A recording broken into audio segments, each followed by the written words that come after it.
let's begin. 5:30. Yeah, okay.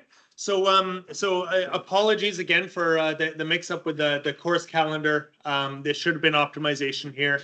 Instead, it had the break, so we're just moving it up, and then we'll have time later for everything else. The goal of today is, first of all, to understand what it means to have an optimization problem. You might think you already know about it. There's a lot more to it. We want to understand the differences between root finding and optimization. We want to be able to use one-dimensional bracketed optimization routines. We're going to culminate that in something called Brent's method, which combines a few other techniques, one of which you're already familiar with, and the other one is also pretty familiar, to be honest. And then be able to use the ND Powell's method. Yeah, optimization is pretty cool. It goes into a lot of things. It's a lot more complicated than just finding the derivative and setting that equal to 0. Generally speaking, when we want to, that notion of finding the derivative setting equal to 0 kind of presupposes that your functions are actually differentiable in the first place, let alone that you're able to calculate what that derivative is efficiently. And that's generally not going to be the case. So you want to find other methods to explore that space and find the minimum a bit more robustly. Okay, optimization asks us to find x that minimizes some function, usually a scalar function, subject to constraints. And that's the first big change. Actually, the first big change was the non-differentiability of the function. Constraints add some interesting features to this. So f here is your objective function, typically scalar. G of x is usually a vector function, and it consists of equality constraints. So if you do stuff like, well, you guys have all done thermodynamics, right? So thermodynamics has a lot of minimizations while holding the total number of species constant. If you want to, I don't know, optimize anything and you only have so much money go around, you summarize all that money and you say, okay, this is my constrained optimum. This is my equality constraint, and I want to buy the most stuff or whatever else, or the most food or whatnot. H of x is your inequality constraints. So in that case, you want to say that you actually want a positive number of things. You want to end up with a positive number of money, rather than a negative or anything like that. What we're going to end up doing is actually transforming. So that we're going to approach the constrained optimization routines in two ways. Eventually, that'll probably be on Thursday that we'll get to that, maybe on Wednesday. One of them is to transform the constrained optimization into an unconstrained one, which is kind of cool. That uses, have you guys done Lagrange multipliers? Not sure if you did that in calculus or not. Okay, it's actually really cool. So we'll talk about that one. Same thing with the inequality constraints. To be honest, I'm going to just sidestep entirely. Doing that using the same transformation to unconstrained is kind of super sketchy and takes a lot of math behind it. So we're going to talk about that with regards to a different approach to modeling, to optimization, which is a bit more robust. It's a bit more algorithmic and computational. It's not quite so elegant as the Lagrange multipliers, but to get into that, we have to use the Cush-Tucker matrix, I think. And that just gets like a whole new level of complexity. So we're going to avoid that and just keep that in the other method. Maximization of f is just minimization of negative f. Hope I don't need to draw that one. And optimization really differs in, first of all, the constraints and also the smoothness of f. So the smoothness relates to the differentiability, for example. Okay. We saw in root finding that the gradient information helps those search algorithms, and that actually makes a very substantial difference. It remains true in optimization too, but the key is because x can be a very high dimensional function with all these optimization, like you can imagine it's used all over the place in finance and traffic and everything like that, right? So we want to, first of all, x can be very large. We need robust methods to be able to handle that. And we don't necessarily know that the underlying function is well behaved at all. So again, if we're optimizing traffic flow, right? I know nothing about traffic flow, but I know it's super complicated, and like having being able to optimize that regardless of the differentiability of that is a good thing. Yeah. That being said, we are also going to talk about the case when we can't assume differentiability, but not today. Okay. Typically speaking, you have some idea if a function has multiple roots.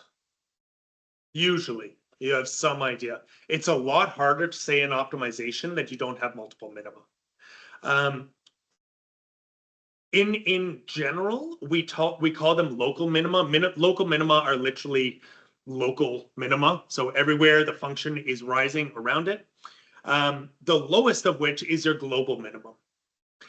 There is no good way to ensure that a local minimum is a global minimum, short of calculating all of your minima and comparing them brute force. And the additional problem to that is that there is no good way to make sure that you've calculated all your local minima, with one exception. Can anybody guess what that exception is? One exception that I'm aware of. I shouldn't be saying stuff like this in strong language. Anybody tell me in what scenario you can definitely calculate all your minima? We actually talked about it last class, or 2 classes ago. There's only one? Well, if you knew them all, then you wouldn't need to know. Yeah. Polynomials. If you have a polynomial, because we can analytically derive, not analytically, we can numerically solve for exactly n roots. N degree polynomial has exactly n roots, and we can solve for those directly. So if you have a polynomial, no matter how complicated it gets, you can solve for all of those roots. And therefore, you can identify which is your global. It's actually a more general argument than that. It applies to any weighted combination of bases, linear combination of bases. So with polynomials, we broke that down into weights. Those are coefficients of those monomials, like constant x squared. We made our nice matrix. You can also do something like that for Fourier. For example, right? Your Fourier spectrum is actually a decomposition. It's a linear combination of basis functions. So you could write that out the same way.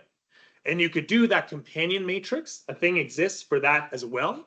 And you could solve for those roots directly too, which is kind of interesting. It's not a lot of people do that with Fourier series, but you can actually. In which case you can say, yes, this is my global minimum. Okay. More practically, the way that people look for global minima is either launch multiple minimizers over the entire range of arguments.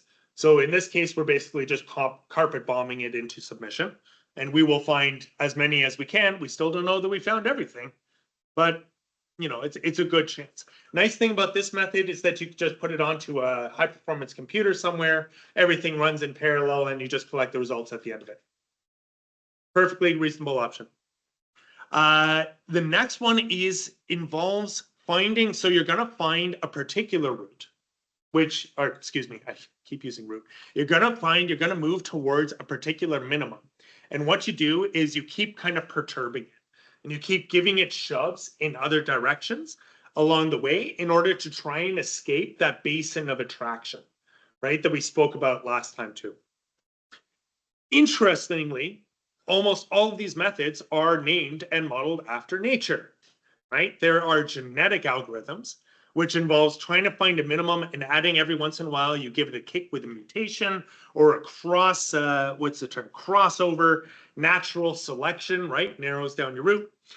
Simulated annealing is another one. So the idea is when you cast a material out from a melt into a solid, you get all these different grains because their crystal is orienting different ways. That is a non-optimal solution, having a polygranular material which gradually moves towards the optimal, which is a single crystal, right? But you can do a kind of a analogous mathematical technique. Particle swarm sounds really cool. It sounds like something out of like StarCraft or one of those, right? Like you have the swarm behavior of birds, insects, something like that, if a swarm is heading towards you, you can go indoors, but they're going to find a way through all the cracks and everything, right? There's also something pretty cool called the amoeba search. It's actually known as the Needler-Mead method, and we're going to be talking about that probably on Wednesday. We're going to get to that one, but that one's pretty cool to look at. Anyone know why?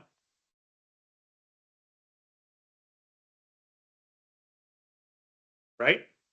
There it is. And evolution, like anything else, right? Survival of the fittest. Well, how do you find the fittest? Right? You just keep pushing and pushing and pushing, and other things keep getting eaten. And then eventually you find something that is hopefully good. Okay. Introduction of constraints adds further complexity because sometimes your minima is the bound or is your constraint. And I'll show you an example of that. Okay. Example, local and global minima. So let's take a look at this. Oh, yes, I know it wasn't authorized by Google.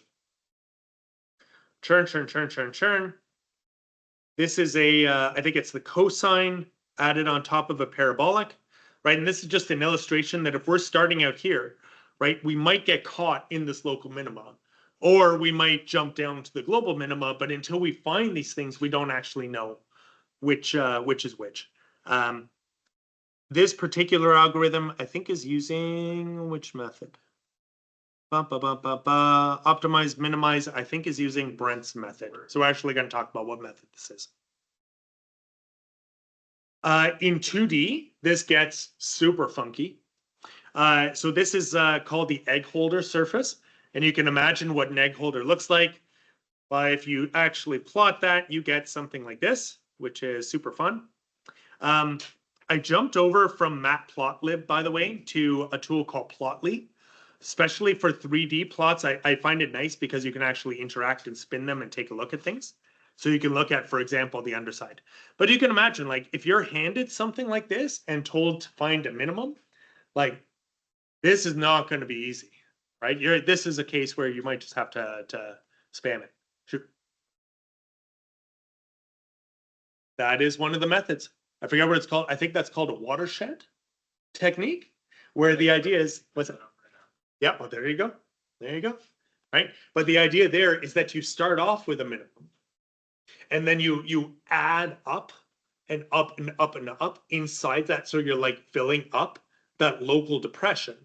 And you see whether when it overflows and jumps into another one, then you check whether or not those are lower. But that's kind of a way to, you're solving for the other minima as well as filling them up. So you're also ordering them. Yeah, probably that one is that is computationally intensive. Okay, constrained minimization. X squared plus x such that magnitude is less than 1. So we are optimizing over what's essentially the unit disk. This is 1D, so it's a line, but generally speaking, norm of x being 1, that's defining a circle. Or a disk, excuse me, because it's filled. Right?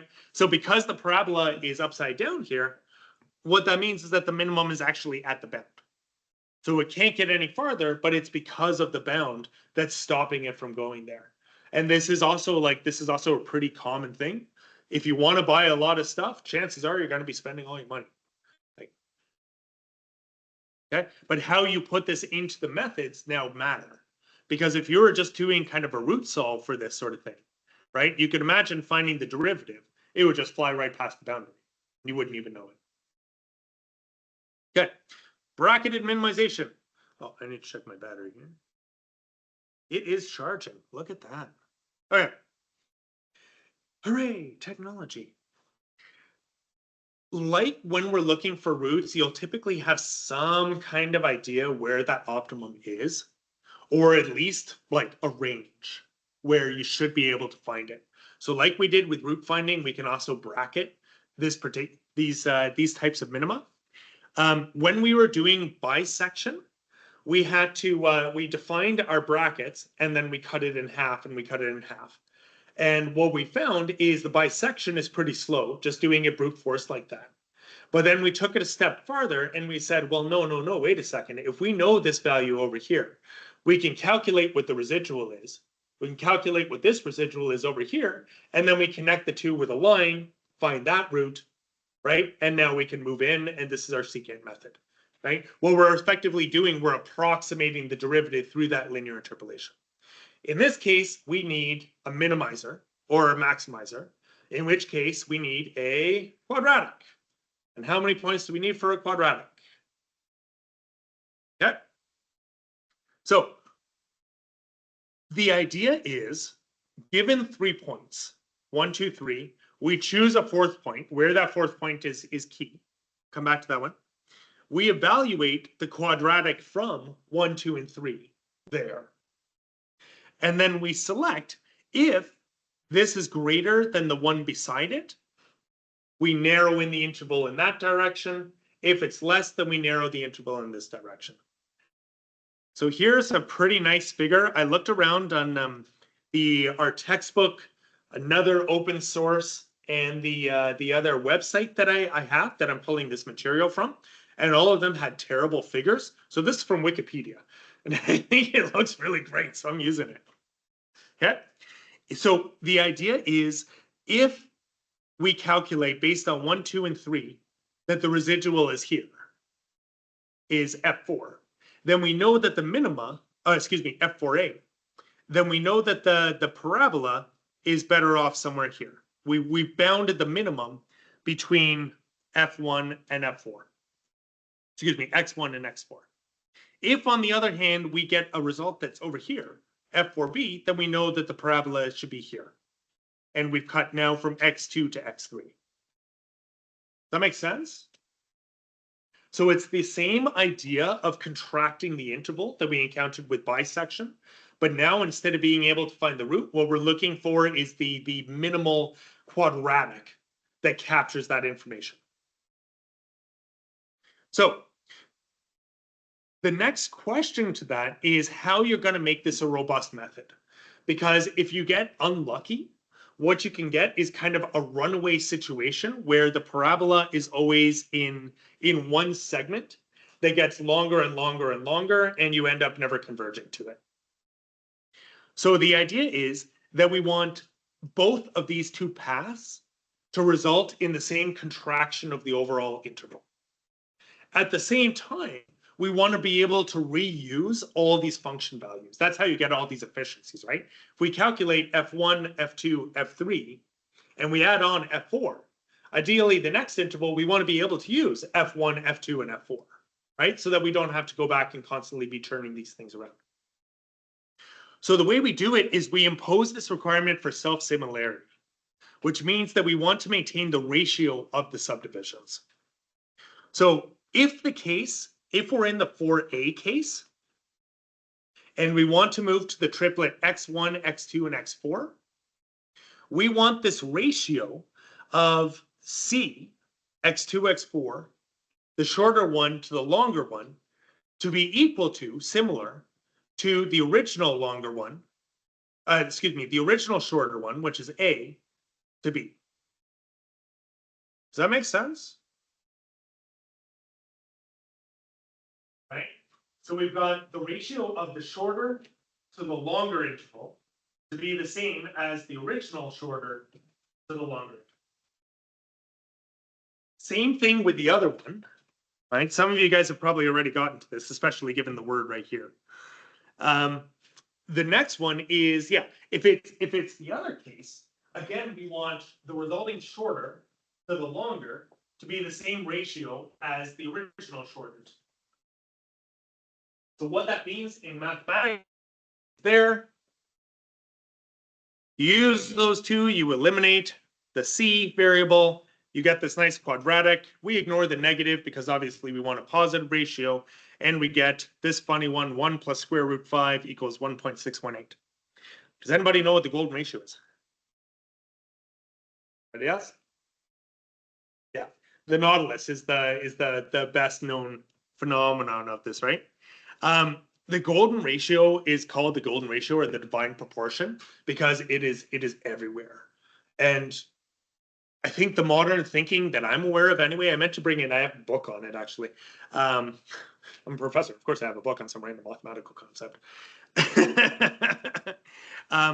The idea is that it has to do with symmetry through scale. So like symmetry is prevalent throughout nature because, hey, nature, everything has to be the same. Golden ratio is scalar symmetry or self-similarity. So one thing is the same, just bigger. You guys know what the Fibonacci sequence is, right? Is that maybe? The idea with the Fibonacci is you start off with 0, 1, and your next number is the sum of the preceding two. So you got 0, 1, 0 plus 1 makes 1, 1 plus 1 is 2, 1 plus 2 is 3, 5, 8, 13, blah, blah, blah, blah, blah. You take the ratio of the next to the previous one, and you get to the golden ratio. The Greeks knew about it. So this is kind of the quintessential example of architecture. This is, the theory is that our brain recognizes the patterns just like we would recognize any other kind of symmetry and say, wow, that's a beautiful table over there because it's so clean. What do we mean by clean? We mean it's uniform, symmetric, right? This structure is nice because it's balanced on both sides, right? Like we're kind of attuned to those patterns. And the idea is that we can actually see visually. We don't realize it, but we're seeing this this divine proportion. So this is the Parthenon that you know, this is what do they call this? The golden section, right? You start off with a rectangle. The sides of the rectangles are a golden proportion. You subdivide it. You subdivide it again. You can define your spiral. I'll come back to that one. These are some other examples that appear in nature that at least resemble the gold spiral or the golden ratio.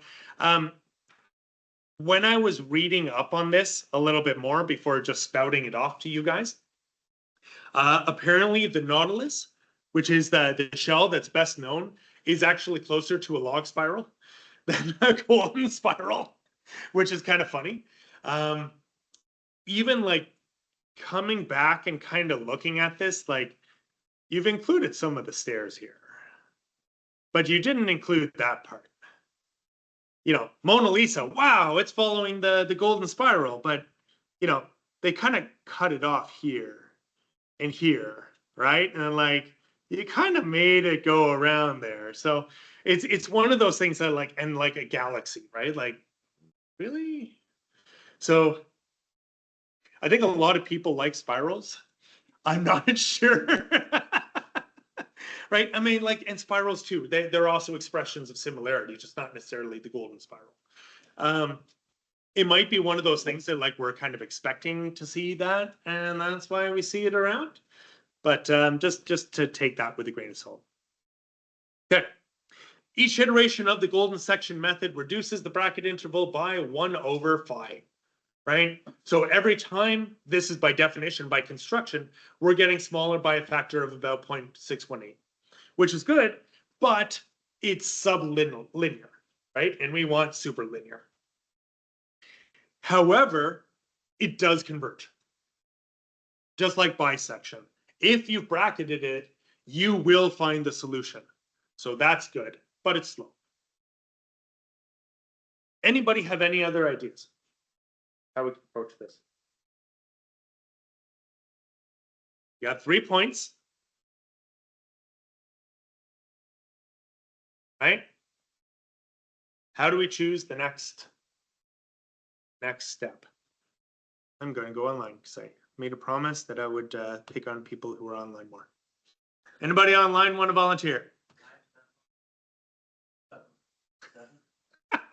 Pikachu, I choose you. Yes. Stephanie there? Yes, I am, sir. Hello. There you go. Any idea what else you could do? Given 3 points, how you would choose what you would do to find your next step? To interpolate, right? Yeah. I would. What do you normally do if you have 3 points? We kind of talked about it here. We talked about like fitting a parabola to this, but we didn't actually need to. All we needed to do was check this value compared to the one beside it. So we could fit a Curve? Yes, we could fit a parabola. And we could try and use that to find where the optimum solution was, and then pick that as the next variable. That is, the problem with that one is that if we're fitting a parabola to these function values, we don't actually want the next function value at the minimum. What we want is x at that function value that gives us that function value. So rather than fitting a parabola, what they do is fit the inverse quadratic interpolation. Just like we did with secant, with the secant method, when we tried to fit and do linear extrapolation, linear interpolation to find the next guess. Now we're going to do this quadratic method. We're actually fitting the inverse of this function to a quadratic, and that's how we get this formula. This is actually using the barycentric Lagrange polynomial basis. That's how you get this function. But what you do is you calculate your next guess, and if this works, then you get superlinear convergence of 1.84, which is great, but then there's a big question mark if it works. So what Brent came along, actually no, what Decker came along and did was say, okay, well, wait a second. How about we combine the robustness of the golden section method with the power of the secant method? And he came along and he did his algorithm and it worked really well. And then Brent came by and he pulled an Edison on him, changed it from a secant to an inverse quadratic, added in a new condition, and now it's named after him. You guys know it? Do you guys get that? The Edison thing there? Yeah, okay. So the idea is to combine these two. What you do is you calculate two next potentials, next guesses, candidates, right? And then you compare them against kind of a whole host of different techniques and thresholds. There are a lot of different implementations for Brent's methods. That's why I'm not talking about them. Depending on your implementation, sometimes they fall back to the secant method. Sometimes they skip calculating the golden section and just kind of assume that it's already baseline. So it's just like a true or false test, whether or not to use the inverse quadratic one. The end result, though, is that it typically has a convergence rate, an order of convergence of 1.3, which is good because you get the robustness of this. So any 1D optimization that you're likely to run into is probably going to use Brent's method. Last Thursday, we talked about doing line search with nonlinear root finding. One of the methods there is Brent's method. With this particular case, like if you go in, so the minimize function that I used for the first example, that's also falling back on Brent's method. It's just kind of like the go-to. It's a big hammer. We're also going to use it in other methods that I'll talk about in a second. So if we wanted to do unimodal minimization, unimodal just means that there's only one minimum, so we can reliably find it.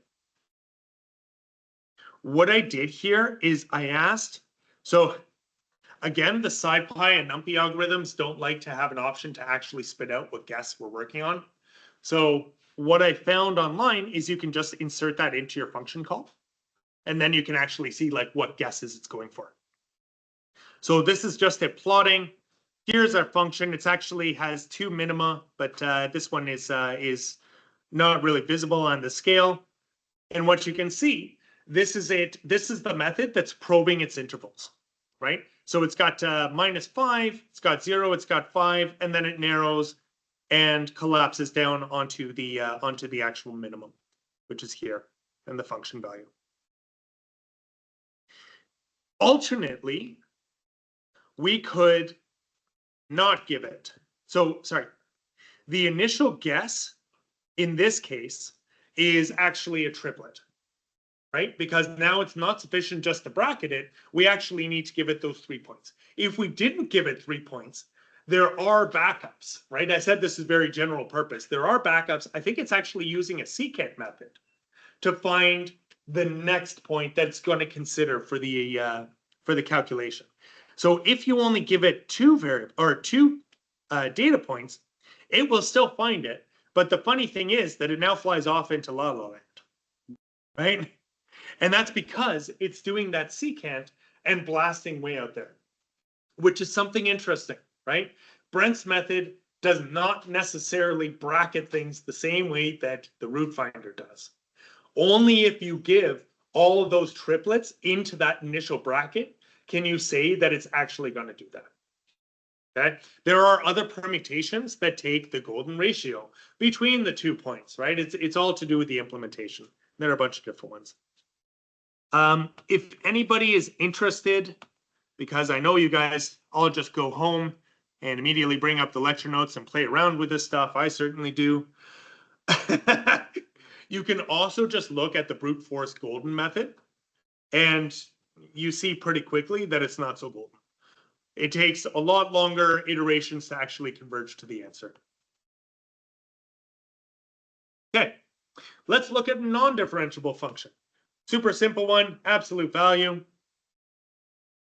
Here, again, we're giving the bracket as 2 data points. And again, you see it flying off, which tells you something about the nature of absolute value.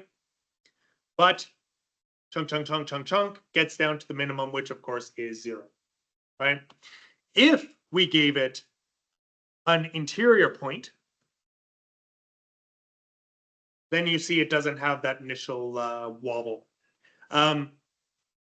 In some cases, you'll want to do that because sometimes you only know that the function is even remotely well behaved, let alone parameterized. If you're trying to fit data or optimize the data, you might only have data between -5 and 5. You might not even have your function defined over at -20. So if you only put in those 2 data points, it's immediately going to pick something outside the range of sampling and immediately die. Right? So you might want to put that in anyway. Okay, let's do a more interesting example. Let's come up with this nasty fellow. You can see that it's going to be a lot more fun, and it looks like that. But we can throw our optimizer at it, and okay, it doesn't actually show the plots. Sorry about that. But sure enough, it actually does find the minimum, which is at there you go, 0. 0 in machine precision. That is, well, let's see what initial value I gave it. -5 to 5, right? So again, it's blasted off, but it's actually come back, and it's not only come back, it's actually found the global minimum versus the local minimum. Anybody have any idea why? Found the global minimum. Nobody raises their hand. I'm going to the online peanut gallery. Oh, Jason's got his hand up. Jason? Probably because of symmetry. Because of what? Of symmetry, like with the golden ratio thing. Because of symmetry. Yeah, that's a good guess. Anybody else? Nobody? Okay. Symmetry is a good guess, but the answer is complete luck.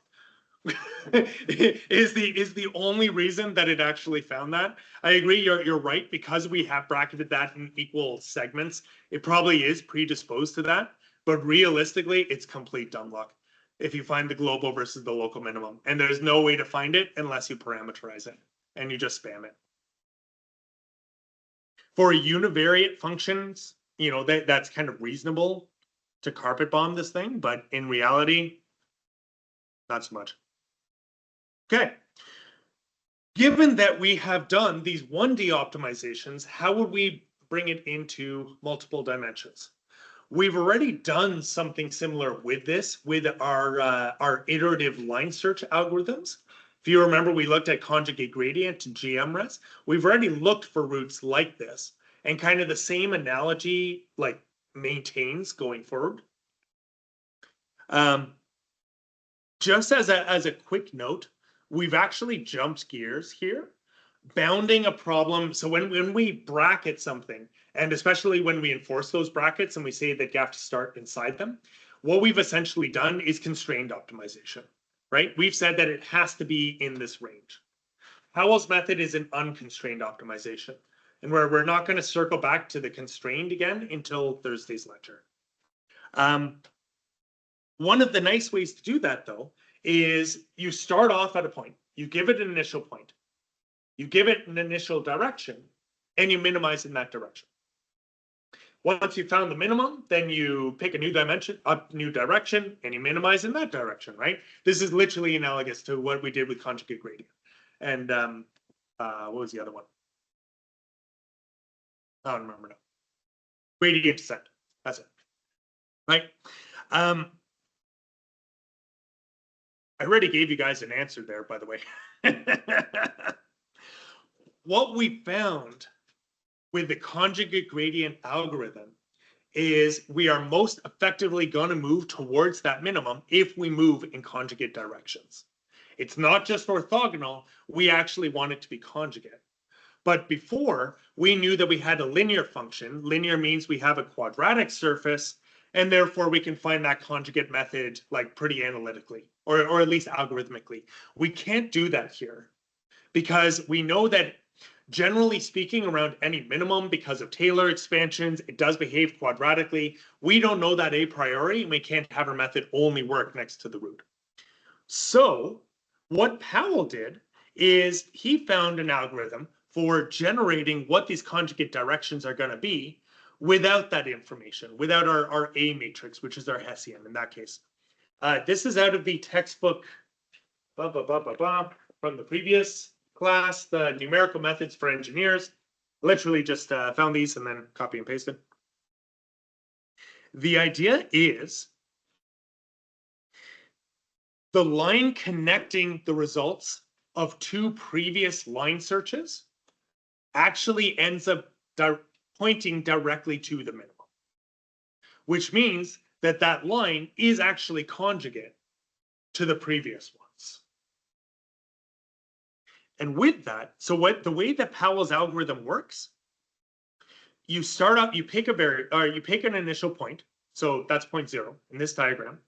You give it two initial search vectors. They don't matter what they are. You're just using them as seeds effectively. They don't need to be conjugate. They should at least be linearly independent. Don't give it multiples of each other, right? What you do is you search along 0 bidirectionally, forward and backwards, and you find your minimum using, what do you think you use to search along that vector?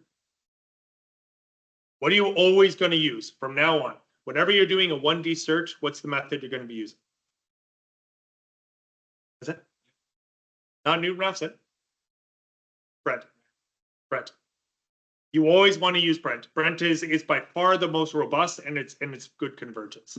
The problem with Newton is so Newton we're going to be talking about next class. That assumes differentiability, and we can't do that. So far, all of these methods don't say anything about the derivative.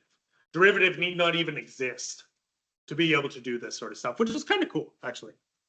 Okay, start at 0. We search along this vector, forwards and backwards. We find the minimum, right? Then we search along the second direction, H2, and we find the minimum there. So we've gone from 0, we've searched, we found 1, then we've gone and we found 2. We use 0 and 2 to define a vector, H3. I'm not gonna ask you guys details about this sort of stuff. I don't see a point to it. Like you could cram it, you could regurgitate it for a test, and it will be gone the day afterwards, right? I just want to show you that this is actually pretty cool how this works. Right? You define H3, and then you minimize along H3. You get to point 3, and then you go backwards. You do H2 again, you find 4. You do H3 again, you find 5. And this point, these 2 points, 3 and 5, define another vector, H4, which turns out to be conjugate to H3. This is Powell's algorithm. He discovered, or he managed to prove this, that H3 and H4 are conjugate, and therefore in a 2D system, you have definitely found the root. Guaranteed. Not only have you found it, but it's quadratic convergence. Near the root, always near the root. Which is honestly pretty impressive, because you found the conjugate directions, and you've achieved basically the maximum convergence rate without ever having to take a derivative.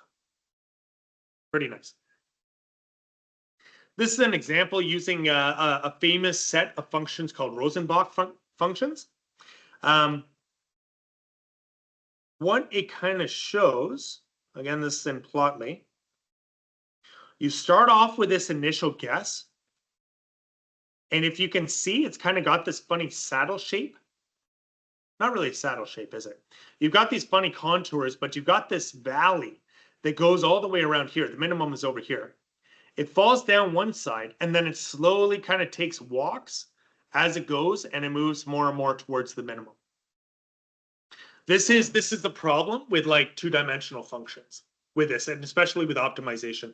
You kind of get these big valleys and you have to be able to circumnavigate and be able to find it. But it does it, and it actually does it pretty well. I haven't seen Howell's method used so often. Generally speaking, if you're going to use a numerical method, you're going to use the amoeba method, which is the Needler-Mead method that we're going to talk about next class because we're running out of time. Because it is very robust. It's almost like a walking bracket, to be honest. It's called the downhill simplex. It's kind of neat.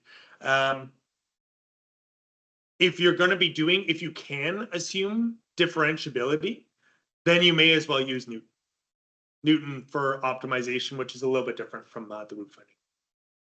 Any questions?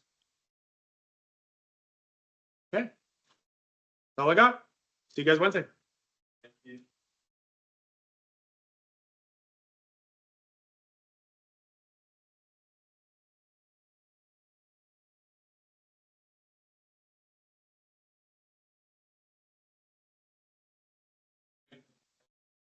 As it was made out to be.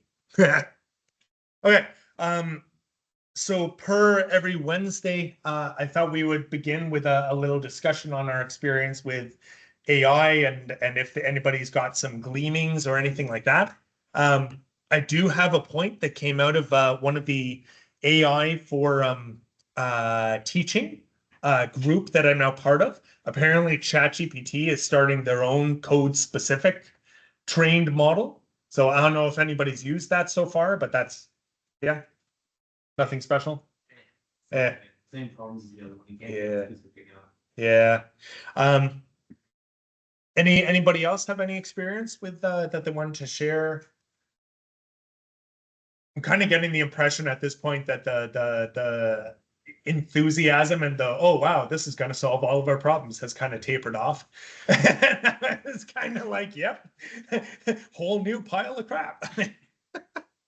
Is that share something? Yeah. I just found it pretty helpful for my own understanding is that I talk to my friends about the assignments and first of all, I start on my own. And then if it works out, it works out. If it doesn't, I'll just compare my answers to my friends and then maybe do a comparison and send it into ChatGPT. And for instance, I would say like, explain why my code is incorrect and my friend's code is correct. And Yes. it actually does a better job to explain the concepts behind it, and I can learn stuff from it. Interesting. So I forgot my my headset, but for the people online, I'll just repeat that because I'm pretty sure it's my laptop mic that's picking it up now. We can hear that pretty well. You guys heard that? Yeah. I Yeah, heard okay, it. perfect. Excellent. Yeah, so that's an interesting point. It's kind of funny. So one of the general techniques to avoid error in computational methods, and especially like simulation techniques, is don't bother with the absolute value of whatever you're predicting. Focus on the differences. Focus on the trends of data and whatnot, because typically what happens is any kind of bias gets subtracted out. So especially with stuff like it's kind of funny that there's an analogy apparently with AI that it's sometimes better to compare two different answers than to generate new ideas and things. I had a funny problem with Gemini when I was preparing this stuff. The code that it was generating kept repeating itself over and over and over again, and I'm not quite sure what was going on there. Like I would ask it to do something, and then I would ask it to do something else, and it would copy the old answer into the new answer. So I'd be like, plot this. Okay, plot this and this and this. And what he would do is first of all, it would plot the original one. And then directly underneath it, it would plot the new thing that I asked. But for some reason, it was just kind of like carrying that with it, which I thought was a bit weird. But Gemini versus Copilot. I don't know if it's because it's tied into the notepad itself. Maybe it's propagating or whatnot, but yeah. Anybody else? Experiences to share? Okay.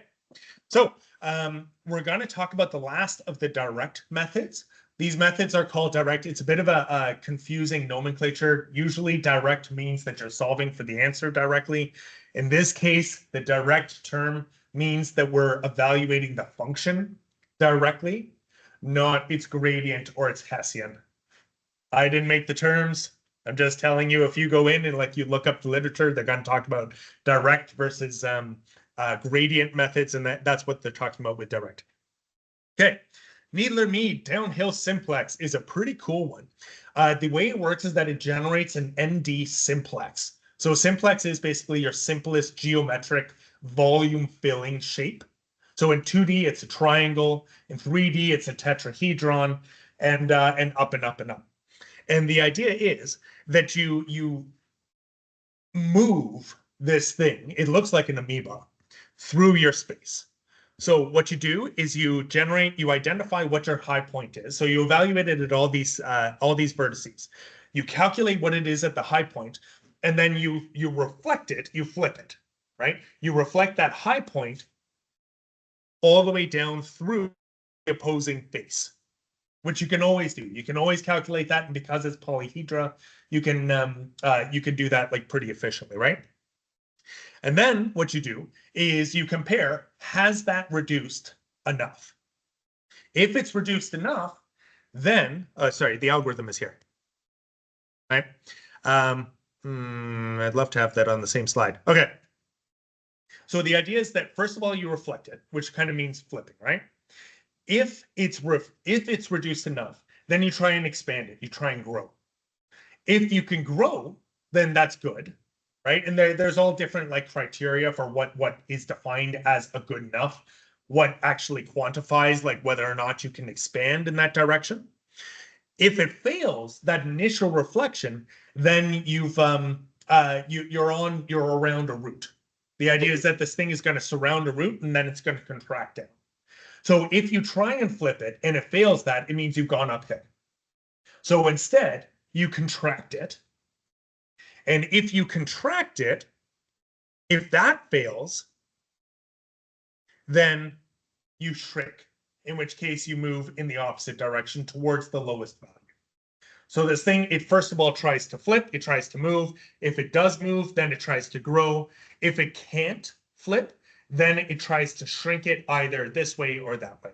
So if that initial reflection fails, that means you've surrounded a minimum in that particular case. It's called the amoeba method because it kind of looks like a cell that's seeking out food. It's much slower than Powell's method because it doesn't do any of these conjugate directions or anything like that. It's pretty brute force, but it's also pretty fail-safe. You can't really go wrong with this sort of thing. And it's natively ND.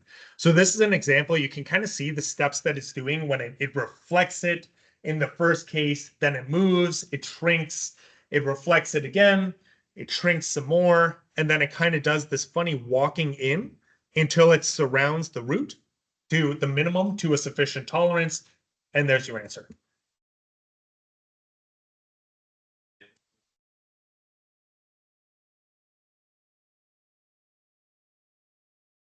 For ill-conditioned ones, where you have like a valley or something? Like hills. Yeah.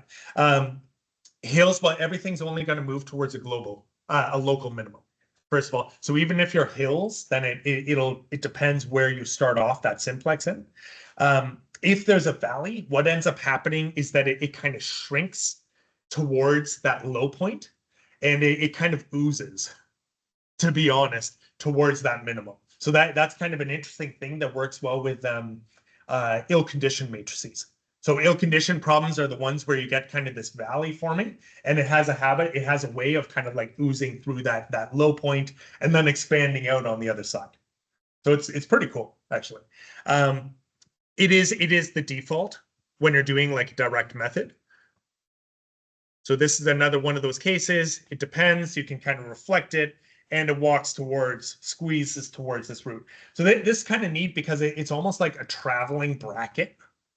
To be honest, this is kind of the closest thing that we have to like a bracket in n dimensions, but it's super robust. Okay. Next thing is so that's kind of the end of why did I do it like that? Yeah, okay. So that's it for direct methods. Those are all that I've got. Generally speaking, most people do Powell's method or the Needler-Mead just because it's so robust. If you're not concerned about calculation time, if you want the robustness more. So Newton's optimization method is the one that most people have already guessed at this point. Basically, what you're looking for is a root of the derivative. In this case, though, because we're looking at a scalar x, so my second apology of the day already, there's also a big confusion. You know how I said like Jacobian versus gradient? Generally speaking, a Jacobian is the vector derivative of a vector function, whereas a gradient is the vector derivative of a scalar function, which is super confusing because technically a scalar is also a vector, but nobody else seems to care about that. So I apologize if you see like gradient creeping in where you would have expected Jacobian. So given a scalar f, we look at the gradient, the Jacobian, right? And we're also going to need the, which is the derivative, and we're also going to need the Hessian, right? So if we're looking for the root of the derivative, in order to find the root, we need the derivative of that, which is our Hessian. And what we end up doing is calculating the increment now by this linear system. So delta x is again the increment. We have negative of the gradient, which is our objective function that we're trying to find the root of. And the derivative is our H matrix. H is symmetric, necessarily symmetric. Because we're doing second derivatives and mixed second derivatives of a scalar function, the derivative by xy has to be equal to the derivative by yx. So that's good. At least when we're doing this stuff, like here's an example. So this is a Newton method that's built up. You need the function, you need the gradient, you need the Hessian, right? Once you evaluate the gradient and the Hessian, what do you think you have to do? By this equation. What type of equation is this?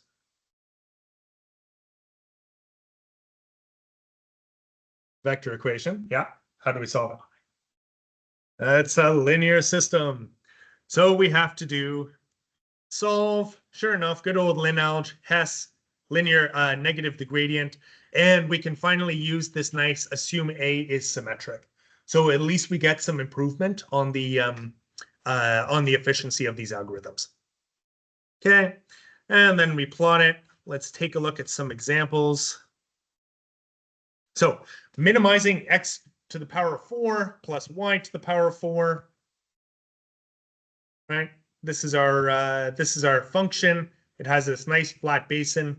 And what you can see is that starting off at your initial guess, you just kind of plot off towards the solution. And sure enough, you find the minimum, which is at 0. Okay. An example, minimizing x squared plus y squared. When we do this, yes, it finds the minimum. These are the iterations, these are the guesses that it's taking.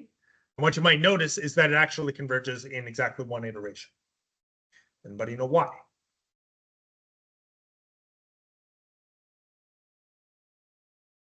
Gonna go to the peanut gallery. Da, da, da, da, da, da. Okay, who should we pick on today? How about Daniel Kogan? Where are we laughing? There's no Pikachu today. Negative bonus marks, Daniel. Negative bonus marks. All right, Graydon, how about you?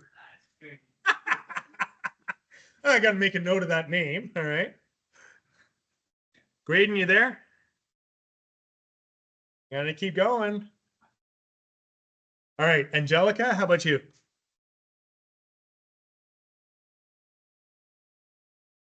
Nope. Surrounding face. All right, I am just going to give the answer. Nathan, Jason, I'm going to save you guys for later. I'm here. It's just noisy. No worries. No worries, Angelica. At least Is you it didn't just drop luck? off the call. What's that, Nathan? Is it just luck, like you got a good function and it just worked out that you got it Yep. in one iteration? Define a good function. Hmm.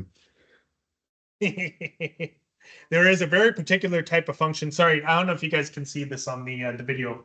For some reason, somebody left some, what is this, mascara? Lip gloss, sir. Oh, that's Nice lip gloss? Yes, sir. Good. Shows how much I know. All right. I don't know why they left it here. Maybe they're doing their makeup.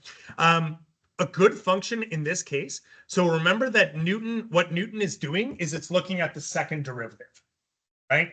So if you have a quadratic function and you go to minimize its gradient, right? The quadratic is linear. And you can find the root of a linear equation right away. So Newton's method automatically always converges towards in one iteration for a quadratic method. This is why it's so powerful, because by Taylor expansions, all functions do behave like a quadratic near the root. Okay. Anybody know what the minimum of this guy is? I don't know why this is broken like that. It really shouldn't be, but here it is anyway. Okay, so this is x squared plus y squared. Here's a funny one. X squared minus 6xy plus y squared. Who knows what the root is? What the minimum is? Not you, you're smiling. Anybody else? Somebody at the back here? Take a guess what the minimum is. 0? Anybody else? There is no 0. There is no minimum for this one. When you look at it, first of all, it's quadratic. It's still a quadratic function, but it now looks like this. Yeehaw! This is called a saddle point problem. Newton's method still finds it because technically the derivative here is 0. The gradient vector is 0.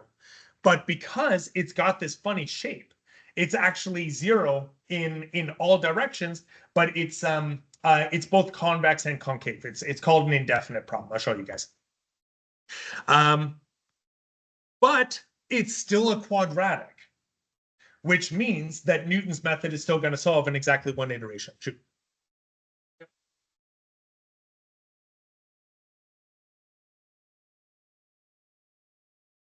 Okay. Which brings me to the next point. Excellent point, right? So this is an example of an indefinite matrix. They are neither convex nor concave. They're convex in one direction and concave in the other direction. This is the problem with Newton's method.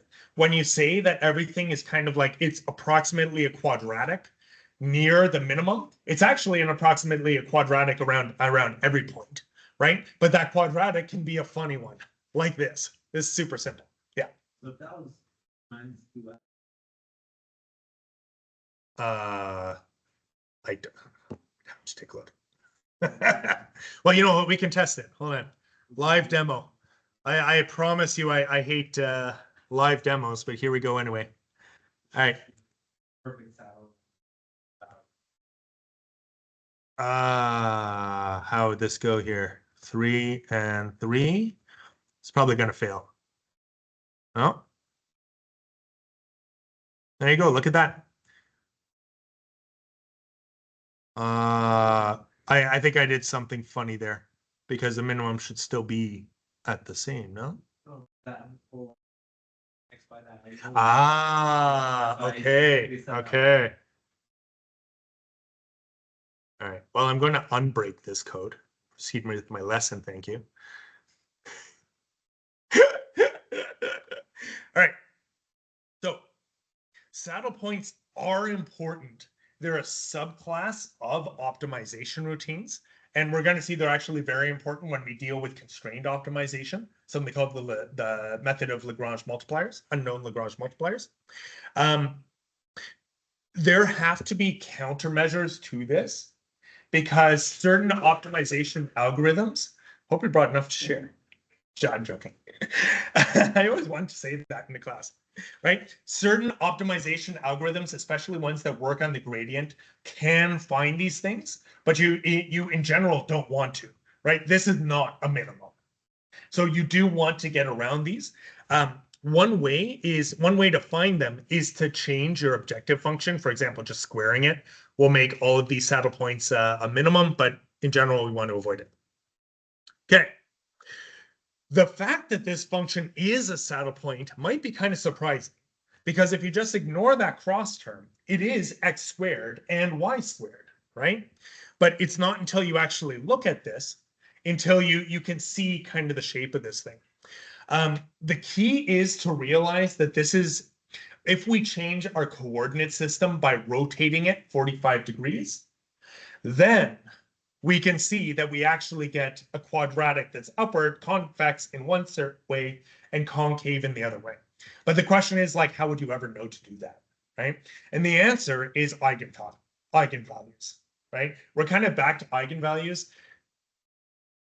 Possibly next year, I might start this course talking about eigenvalues. The problem with eigenvalues is that they're pretty complicated, and it's kind of like, it's like 5 levels deep after the methods. Like, we keep coming back to them, right? And there's a good reason. Condition number changes depending on eigenvalues. The preconditioners, right, require your eigenvalues. Now I'm telling you, indefinite problems require your eigenvalues. Like, they're all eigenvalues. That is like kind of the fundamental thing. For rectangular matrices, these are singular value. Singular values is the generalization of eigenvalues. I think Ethan, I guess, isn't here today, but he was talking about that with respect to like pseudo inverse and stuff like that. I don't know, maybe in future years. But after the course is done, tell me whether or not I should start off talking about it. Okay. If you do, so the whole idea is that that rotation by 45 degrees is a special coordinate system. And it's a special coordinate system because what are these things called? Did I not put that in there? Principal curvatures. Okay, I guess I didn't put that term in. Your principal curvature is your curvature along those eigenfunctions. So what that means, it is your maximum and your minimum negative curvatures that align with your eigenvectors. You have a question? I've never heard of an eigenfunction, and that's really lost me. Never heard of an eigenfunction. We have a topic later that is eigenvalues and how to solve for eigenvalues and eigenfunctions using numerical methods. So we will talk about it there. In the meantime, though, use this nice function, eig. And eig will give you the eigenvalues and the eigenfunctions. Hold that thought. If they are, so you can use them, you can use this nifty chart. Long story short, if they're all positive, you have a positive definite matrix, in which case you have a quadratic that is face up, convex. If they are all negative, you have a concave matrix. If they are some positive and some negative, you have this indefinite matrix, which is your saddle point problem. If they are positive or zero, the problem is zeros. Zero means that you have a null space, which is an even more obscure concept. It is a vector. When you multiply that matrix by a vector, the answer is zero. And what that means is that one of your curvatures is actually zero in a direction. So I have a feeling that valley that you constructed, one of those eigenfunctions is going to be zero, right? Zeros are problematic because that implies that your matrix is ill-conditioned. Actually, right? Because your minimum in that case is going to be zero, and you get infinite, which means that your rows are actually not linearly dependent. I'm going off on a way tangent at this point.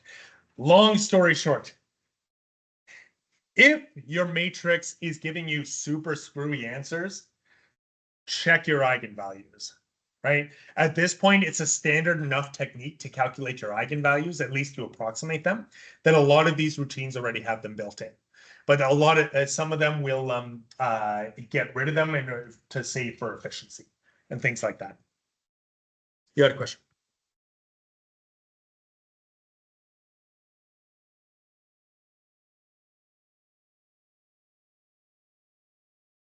that changes x squared minus 6xy plus y squared to 8x primed minus 4y primed.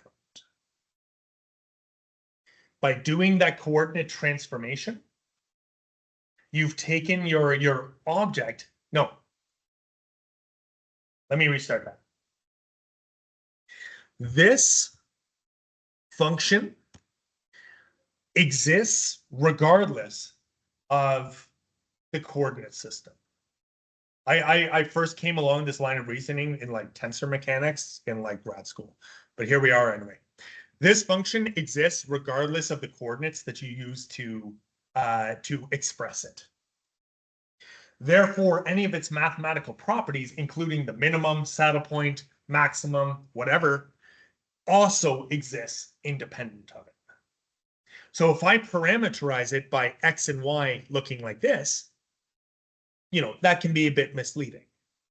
But if I instead rotate those, all I'm going to get is this curve lining up with x primed and this one lining up with y primed. And what that's going to give me is a matrix that looks like this. That matrix has become diagonalized. By the way, what we've done is we've taken a matrix that looks like, what was it? 6, 6, I think it was 2, 2, 6, 6, something like that, minus 6. Right? What we've done by that eigenvalue decomposition is what it is. We've diagonalized it, and now it's 8 and minus 4. By making it diagonal, these actually become the eigenvalues by definition. That's how you diagonalize things. But that's also how you can tell that you've reached this system. Just curious. Because aren't tensors just a mathematical construct? The best definition of tensors, now we're on like a tangent of a tangent. I hope you realize. No, all good. So I love this one. A tensor is an object that transforms like a tensor.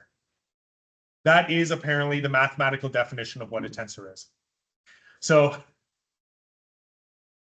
right? Department of Redundancy Department.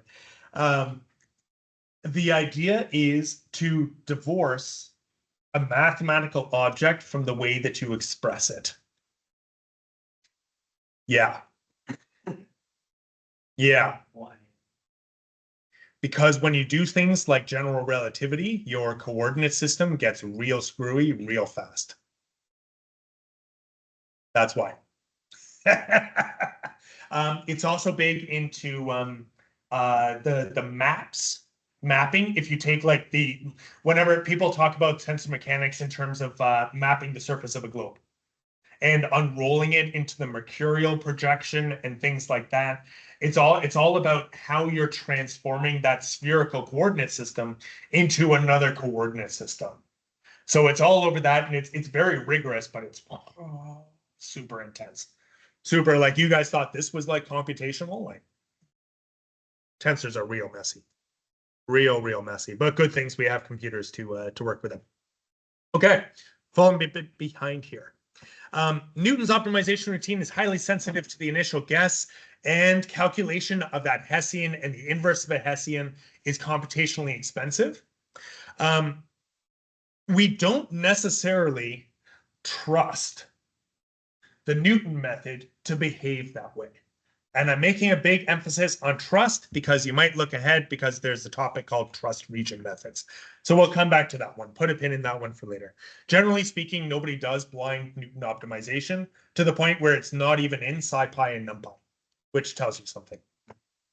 Okay, gradient descent methods. Finally, we're at the point where like we just have the gradient information. What do you do with a gradient? You roll downhill, right? Downhill gradient descent. Literally going downhill. What we found last time, though, when we talked about linear system, is that downhill doesn't always know. The steepest descent doesn't always give you the best answer, because if you're in one of these valleys, then you tend to do one of these zigzags and it takes forever for you to navigate down that valley. This is why we started talking about like conjugate gradient method, all these different methods, why they're so important. Fortunately, there is a criteria by which you can assess whether or not your choice for the step length, A, and your direction, P, is good. Right? There is a mathematical proof, and here is the equation. If you want to tell how good your next step is compared to your current step, in terms of the gradient, which is your steepest descent, and your actual search direction P, this should be a vector here. Sorry. Oh, now I have to read that. Arf. Yeah. So there's norms all over the place. There's A's all over the place. In principle, you could throw an optimizer at this, and you could find the optimum step length and step direction. But now you're doing an optimizer of an optimizer. It's also super computationally intensive. And notice that you would need to calculate the gradient at a bunch of different points because you're actually doing a maximum operation on this, right? So that you could do that, but that would be very computationally intense. So nobody does it. Instead, they do approximations for that. So if you have the Hessian information, right, you can approximate this term. But then you can also use that Hessian in other cases in order to do that, right? Like the Newton method, like Newton would solve for the next step based on that Hessian information. This term here is basically the rate of change of grad F as you're moving around that step length. So if you're on a hill and you can tell that like downhill is that way because gravity, right? You know that if I take a big step this way, I have moved downhill the most. But if you're doing a line search method, even though, you know, the gradient is true, that is the steepest descent at this point, but it might not be at this point, and it might not be anywhere in between, to be honest. So the whole logic is maybe you don't want to go downhill. Maybe you want to go a little bit off to the side, and then you can take several steps before you start going farther, and therefore you have decreased more, which is a good way to do it. This term is assessing how much that gradient is changing as you're taking that step. That's the point behind that. As I said, nobody does it. Yeah.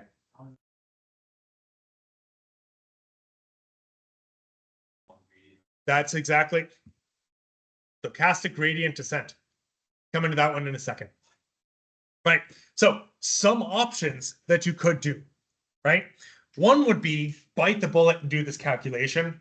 Ugly, don't do that. Next option is just pretend that doesn't exist and just do steepest descent, which is a perfectly valid option, right? You could do that and you will get to the root. Another way to do that is the backtracking that we talked about with root finding. So what you do is you take a big step and then you calculate it back and try and figure out where back there it gave you the expected decrease. There are other approximations for how you would do these derivatives, blah, blah, blah, blah, blah. This is why you have this plethora of different optimization routines. This is the sort of thing that is tweaking all these little thumb screws here. Stochastic gradient descent is actually what the guy who gave the introduction to Python is using for his training of neural networks.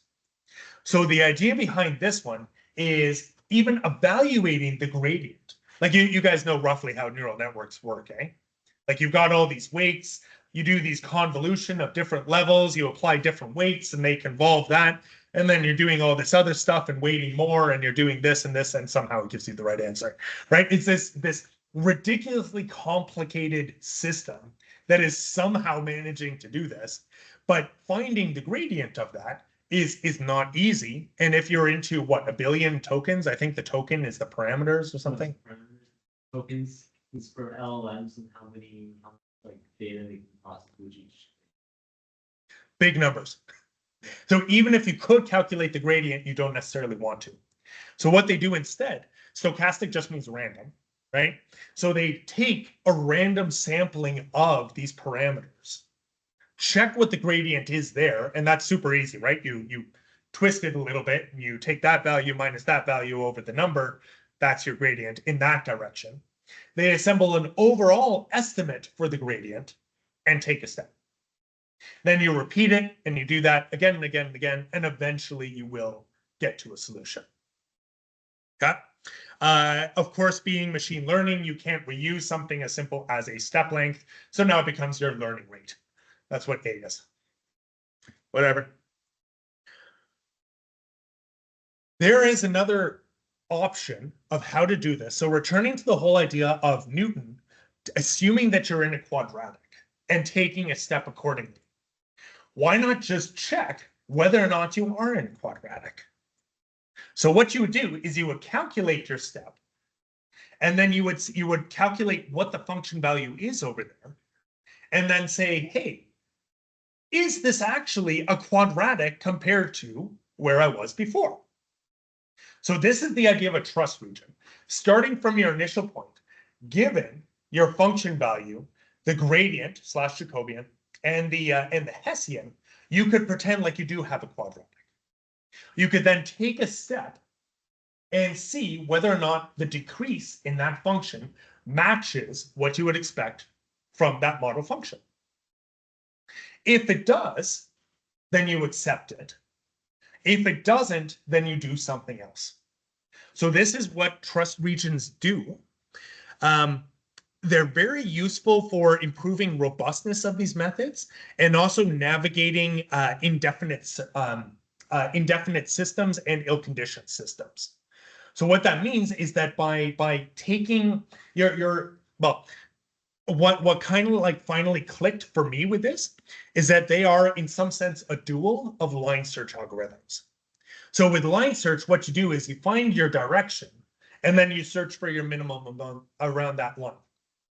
With trust region, you define your step length, or at least the limit of your step length, which is a ball around your guess. And then in that model, you look for the minimum. And then you take your next step. If your trust is validated, then you expand your trust radius. So if I take a step, and yes, in fact, the function does decrease by what I would expect it to, then next time I'm going to expand my trust radius, right?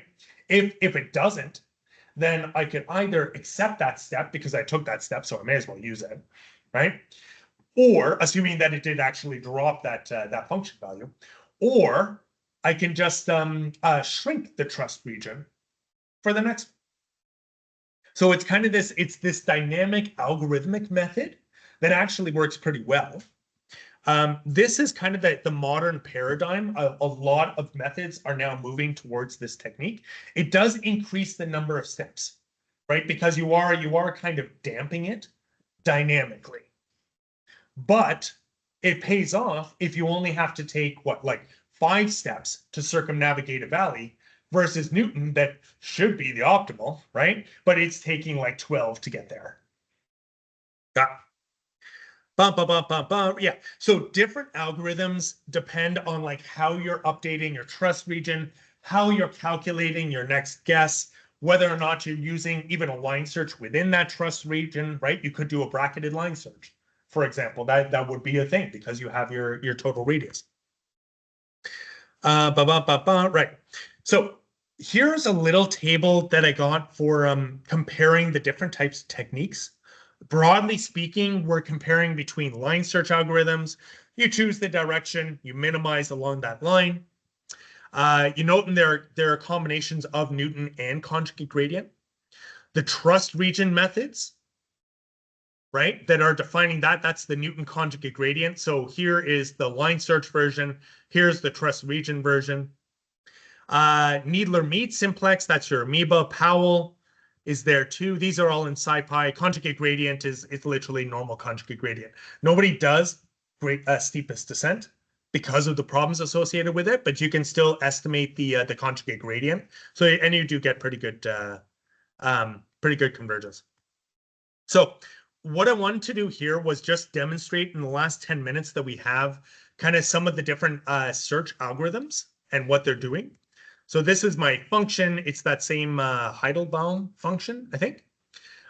Gradient and the Hessian, right? We're importing the minimize tool from Optimize, SciPy Optimize. So here is the plot. Here's our minimum initial guess. It's going boom, boom, boom, boom, boom, and it finds the minimum. This method is trust region exact.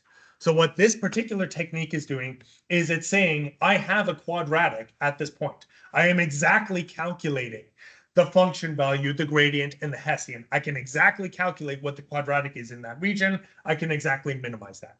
That becomes my next guess. That's the level. 30. Yeah, for the plot contours. Oh, sure.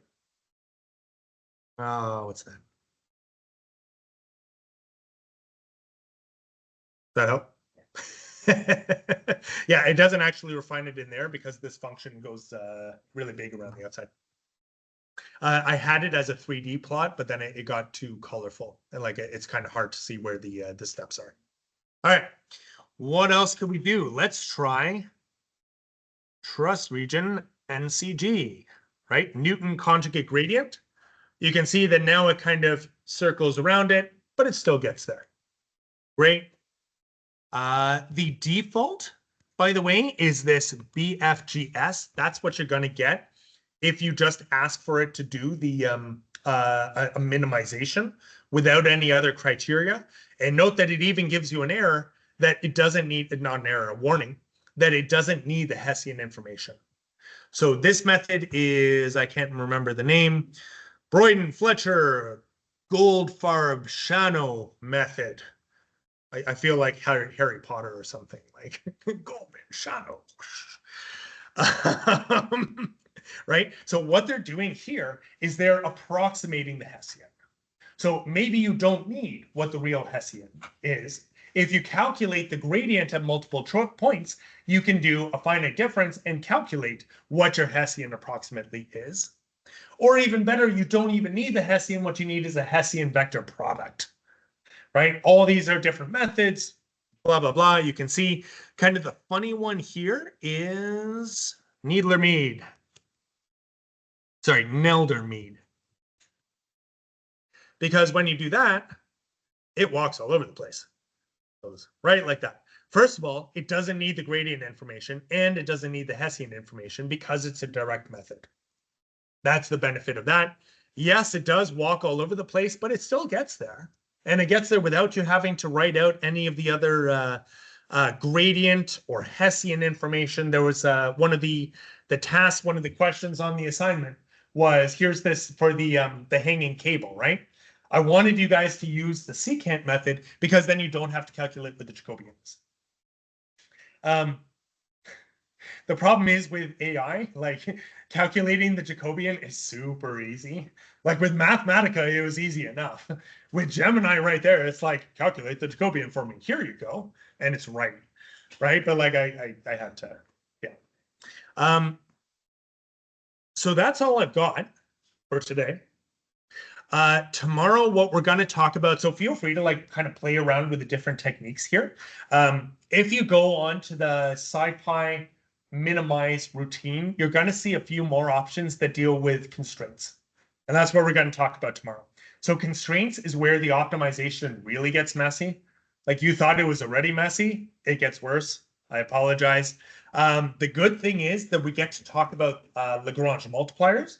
And Lagrange multipliers are ridiculously cool, in my opinion.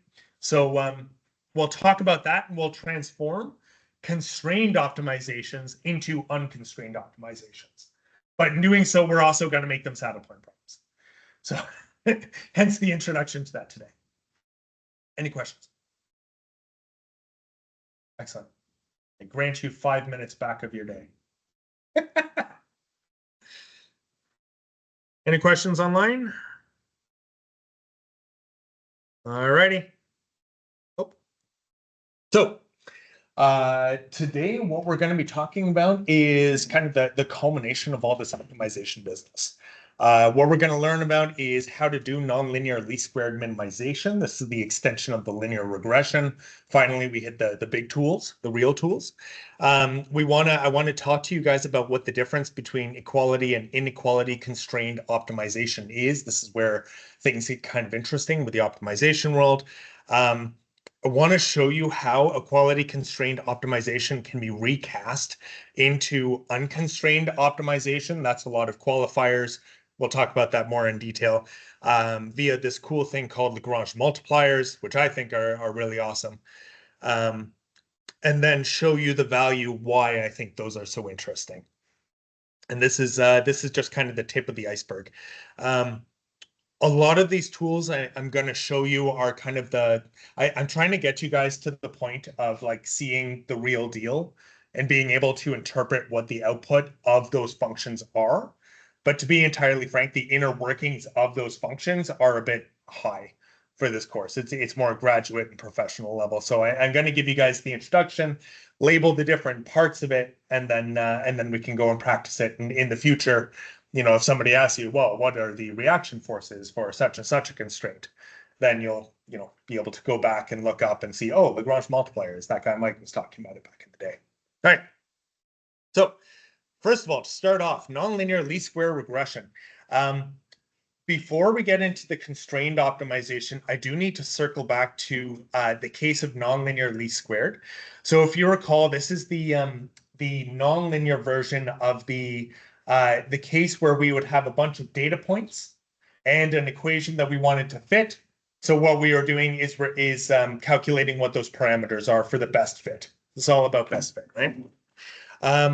So we have a bunch of data points. We want to fit. It's a function of x, but it depends in some now complex nonlinear fashion on a set of parameters beta. Right? So before, what we were talking about is that this function had a linear dependence on those parameters. Now we're moving to the nonlinear case. Okay, so here's an example just to illustrate what I mean. In the case of sine beta x exponential beta 2, right? Beta is basically a vector. Sorry, that's beta 1, beta 2. Beta is a vector of parameters. And because of this nonlinear dependence, we need more sophisticated tools. Okay. So our goal is to choose a set of parameters beta that minimizes the sum of least squares of the residual. So if you recall, the residual was defined previously, we had like ax minus b.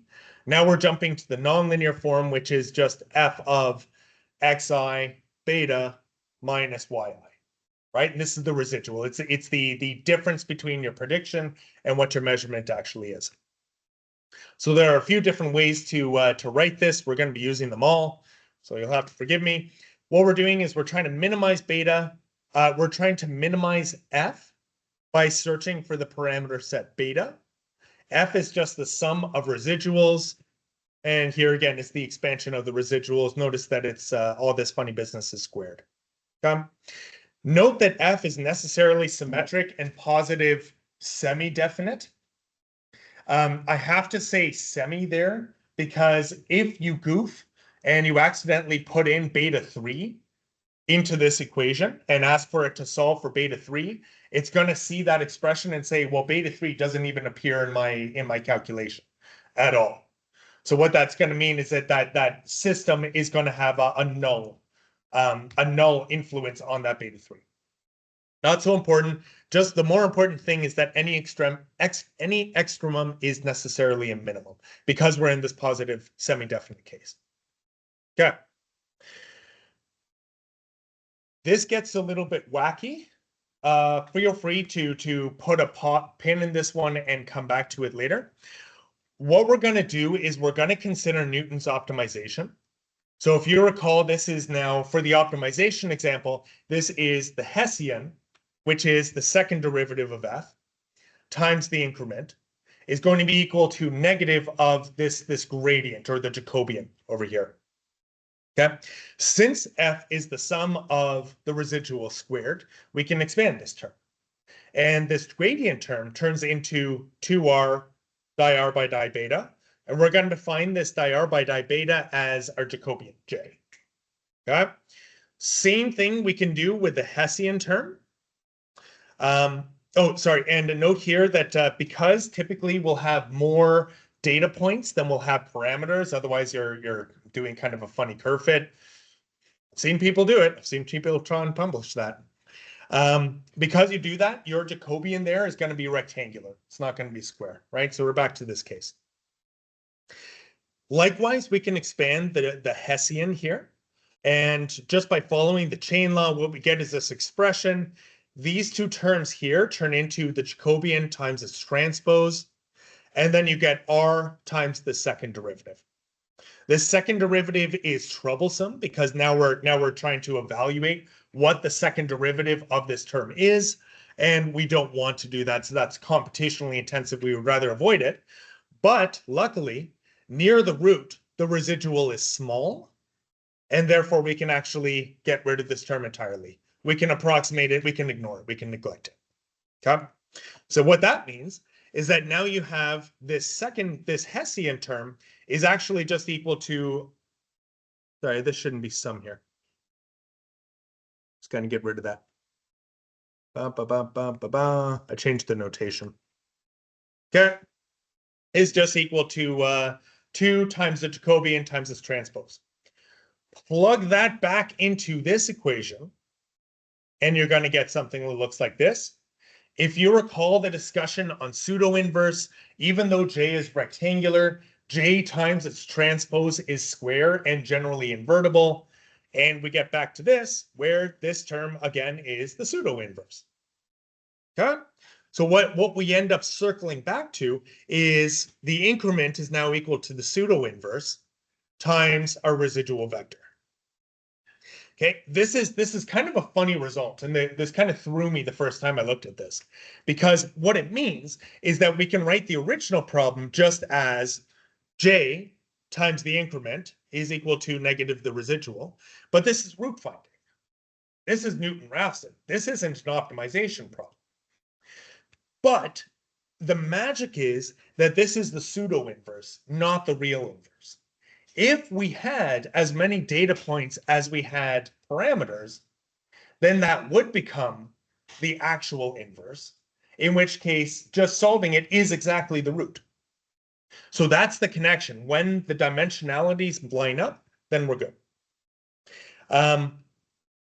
Yeah, but it turns into this interesting form because the Hessian, because two things. We're approximating the Hessian as the function of the product of Jacobian times its transpose and the properties of the pseudo-inverse. So that's how this works.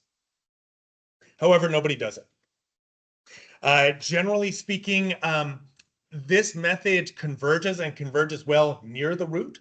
But as soon as you're far away from the root, then that second term up here becomes more important. And ignoring it means that that you're going to have problems here.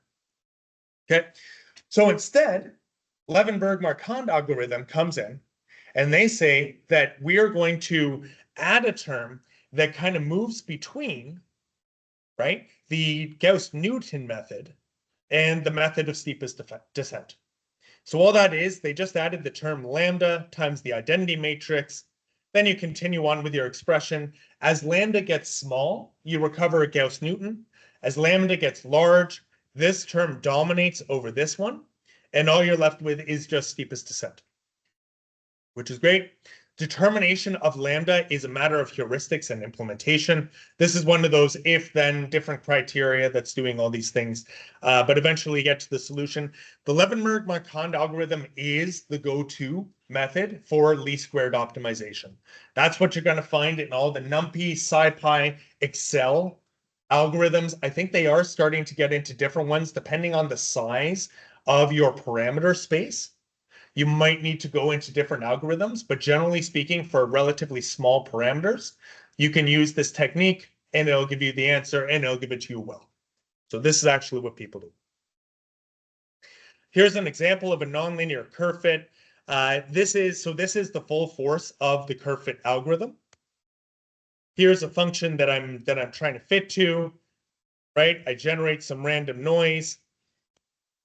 Here's a syntax for this. I got this out of Gemini, so you basically just ask it for it, right? X data, Y data, and here's the result. So the dashed line here is the true function. Orange is plus the noise, and then you can fit it, and lo and behold, you fit it pretty well. Even though it's a, let's see the form of this function, right? This is a sine bx times the exponential of negative cx, but we can still find it without a problem. The method works exactly the same in 2D. Want to give you guys an example there. In this case, we're looking at a Gaussian function. We get the true, we add some noise, we can fit it again, and you can see that it fits pretty well. Okay.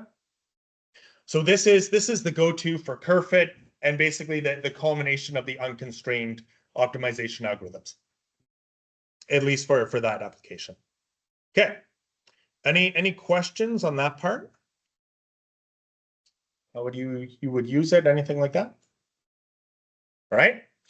Moving right along. The next thing we're going to look at is something called equality constrained optimization. What we're trying to do now is we're trying to minimize some kind of objective function subject to some constraint in our parameter space.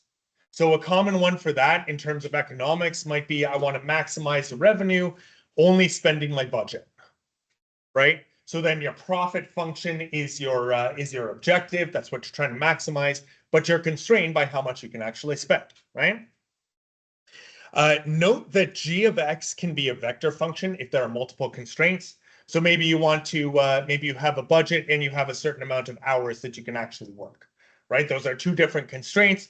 You put it into the same equality constraint. If you want to do something like minimizing along something like a unit circle, pretty easy to implement, no problem. Anybody have an idea of how you might do that?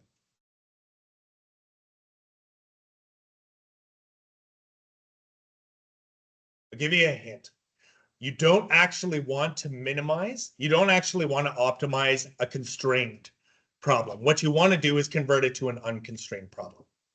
So if I knew that if I wanted to make the most money, but I knew that I had a constraint, I could only spend so much. Any ideas how you do? Could you just choose like just spend the maximum amount? Yeah. So in that case, that would be a substitution, right? In which case you're substituting in the total, which is a valid option, but it doesn't work so well for nonlinear cases. So this would be like a general case where you would have a squared term or something like that. So it's not so trivial, just put it in.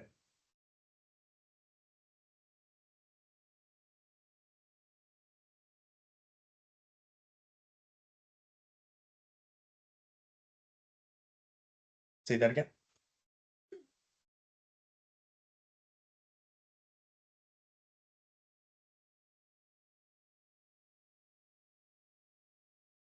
Almost, but how would you put in the constraints? Unless you substitute. If it's easy enough to substitute it, that's exactly right. Then you can just plug in those values and put them straight in. But in general, these equality constraints are going to be complicated nonlinear functions that might not even have an analytic solution.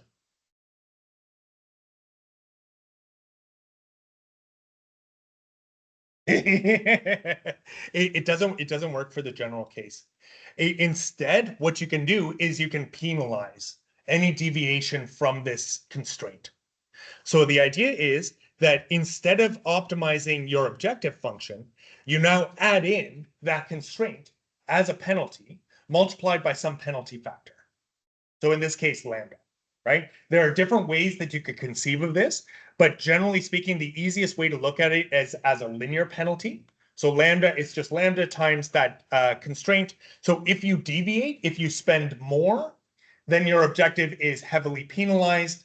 And what you can do is the more you increase lambda, the more heavily that's penalized and the more you're incentivized, right, to enforce that constraint. You put that into your optimizer and there you go.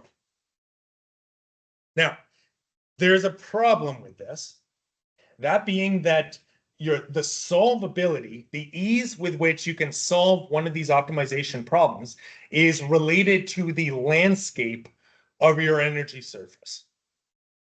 So you might be considering just put lambda equal to some ridiculously large number, right? 100 million billion, right? The problem with that is that in your energy surface, you've now created giant steep valleys that you're trying to find the solution to, and it's going to become ill-conditioned, and you're going to have a lot of trouble finding that optimum. On the other hand, if lambda is too small, then it's going to preference the objective function and not worry too much about the constraint. There is a sweet spot. There is a point, there's the Goldilocks value, which is not too small, but also not too big. It has to be exactly just right. And there is actually always one value for which that's true. So the question is, how do you find that value? And they actually the answer turns out to be to add lambda as one of your unknown variables, which is a bit funny to think about, right? Yeah, exactly. This is called the method of undetermined Lagrange multipliers. And what you end up doing, you put in actually this exact form, and now you define a term called your Lagrangian, which is a function of both x and your unknown variables. And then what you do is you solve for the stationary points. And the stationary points, if you look at the derivative of your Lagrangian by lambda, let's start off with lambda. Because this is a linear function, all we've done is say g is equal to 0. Right? That's exactly our equality constraints. No problem, we're good to go. When we look at the derivative of the Lagrangian with respect to x, we see something a bit more interesting, and this is where the magic happens, right? The gradient of f of x is parallel to the gradient of your constraint function. And the proportionality between those two quantities turns out to be your Lagrange multiplier. This is the tip of an iceberg. Have you guys ever heard of dual optimization? Dual formulations, Lagrangian mechanics? Anything like that? Okay. This is the tip of a very big mathematical field called duality. Lagrangian Lagrangian mechanics basically relies on this. Anybody who's doing thermo, this comes down to it. It turns out that these x and lambdas are conjugate variables, thermodynamic conjugate variables. It is a very deep field, and this is kind of one of the main entry points into it. But coming back to this idea, along the curve defined by g of x is equal to 0, there is a point at which the steepest descent of f is exactly perpendicular to that curve. Okay? And the difference in magnitude is your motivation to stay on that curve, which is given by lambda, right? So that's kind of a weirdo mathematical formulation. I'm going to try and break it down in an example. So you're going hiking in the mountains. You are hiking and you are a good hiker, which means you are on the path, right? You can only go forward and backwards along this path. It goes up and down the mountains, no problem. That path is your constraint. As long as g of x is equal to 0, you are on that path. That's a constraint that you're following. Now, you're going down into some kind of valley or depression, and you want to know where the bottom is, right? Because, I don't know, you're walking downhill. You're tired and you're walking downhill. You decide you're going to have lunch at the lowest point, regain energy to go back uphill on the other side. Okay? What you're going to do is you're going to stay on that path. You're going to walk down, down, down, down, down until the next steepest point is exactly perpendicular to the path. You can no longer get any lower following the path. If you were going to get any lower, you would have to step off to the side, but then the police would be after you because you're, I don't know, treading on the flowers or something. Okay? If the path is also curved, right, is also sloped, and it's sloped downhill, obviously, right? You're going to have to be holding yourself up. The force with which you hold yourself up is your Lagrange multiplier. Yeah. Right? So first of all, you're going to have to be, you're on this path. It's going down into some kind of valley, so you're already on a slope. The downhill, if you want to jump down to your death, is that way. You don't, usually. So what you want to do is you're going to have to like force yourself to keep upright and therefore keep on the path and not fall down. If you push any more, you're going to fall over. If you push any less, you're going to go down, right? You don't want to do that. So that force turns out to be your Lagrange multiplier. It is the force with which that constraint is applied. I'm going to come back to it. The interesting thing about this technique is that you change a constrained optimization to an unconstrained one, which can be solved with our unconstrained optimization techniques. Except they don't. They usually fail. We're going to see why. But in one case in particular, it works very well. And that's the case of a quadratic function, a quadratic objective function, and linear constraints. And why that works is that the Lagrangian turns out also to be quadratic, right? If we have linear constraints that are of, so now G is of the form AX minus B is equal to 0. The Lagrangian turns out to also be quadratic. And we can always minimize a quadratic in exactly one step. We found that with the Newton method last class. Because of that, what we end up doing is we form this matrix system. Okay, so you can come back later and you can take a look at this derivation. Because df by dx is the Hessian plus some constant, your Lagrangian turns out to be the same plus your Lagrange multipliers and the unknown vector. And then you have your Lagrange multiplier, the derivative of which is ax is equal to b. You assemble that into something called the KKT matrix. I forget what it's called, Cush-Tucker, I think. Yeah, and the Cush-Tucker matrix looks like this. So this is Hessian times x plus transpose of A times lambda is equal to minus C. And you have your constraint here, AX is equal to B. Nice thing about this is that this turns into a square linear system, which we can invert using any of our standard techniques. Don't be scared off by the big 0 sitting here on the diagonal. Usually that's not a good thing, and we're going to have to pivot that away. In this particular case, it actually turns out that this KKT matrix is non-singular, i.e. we can solve it using standard LU decomposition. In fact, it's usually symmetric, in which case we could even use symmetric LU decomposition, which is even more computationally efficient. Here's an example. I want to show you guys an example and illustrate a couple features of this. So first of all, we want to minimize this function. This is a quadratic function subject to these two equality constraints. The Hessian second derivative is this. Do you want me to go through this, how this is calculated? This is, so because there's no, so Hessian is the second derivative piece by piece, right?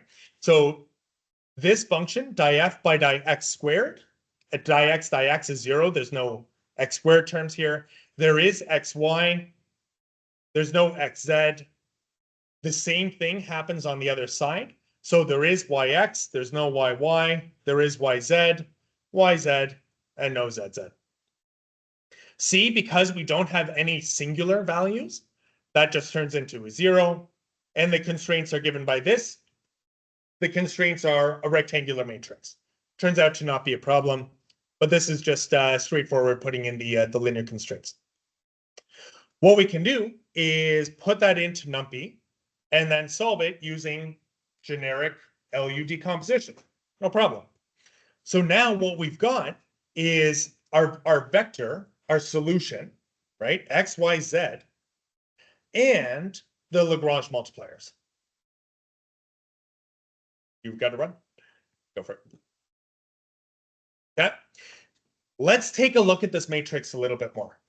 So last class, we looked at the eigenfunctions or the eigenvalues of the matrix to see kind of its character.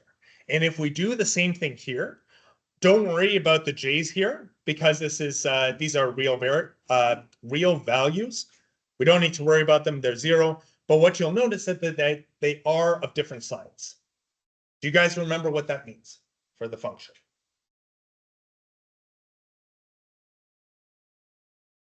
Yes.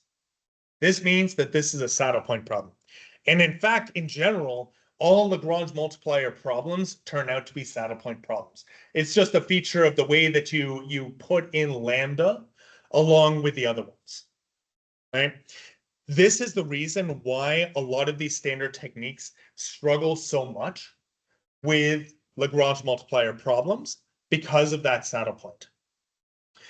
But there is a saving grace, that being that you do get a block matrix. And if you remember way back, I told you that there was a funny function for inverting block matrices, right? You don't need to worry about that. If you want, you can dig it back up. But the nice thing is that that 0 on the diagonal now becomes very important because all of the kind of the more messy terms end up canceling out because they just get multiplied by the 0 matrix. So that's good. If you want, you can look into something. It's called the Schur complement method. And that's when you start to get into the dual problem. And what the dual problem is outside of the scope of this particular class. So I'm just going to put it out there and I'm going to walk away from there. Okay. The meaning of the Lagrange multipliers. And this is why I'm going into all this. The Lagrange multipliers are physically relevant properties of your system. They are the reaction force by which those constraints are maintained, right? This is the analogy of how hard you're pushing up on your downhill leg in order to stay on the path. In engineering, they are your constraint forces associated with some kind of imposed condition. So for example, if you have a bead that's moving along a curved beam, something like that, right? Your bead is constrained to that cable or that beam. The constraint force at any point turns out to be your Lagrange multiplier. If you have an object on the surface that doesn't sink below it because of, I mean, it can't just fall through the floor, right? The reaction force that's holding it up is exactly equal to the Lagrange multiplier. That's how Lagrangian mechanics works. It reformulates your entire problem in terms of these variables, and it turns out to solve much easier.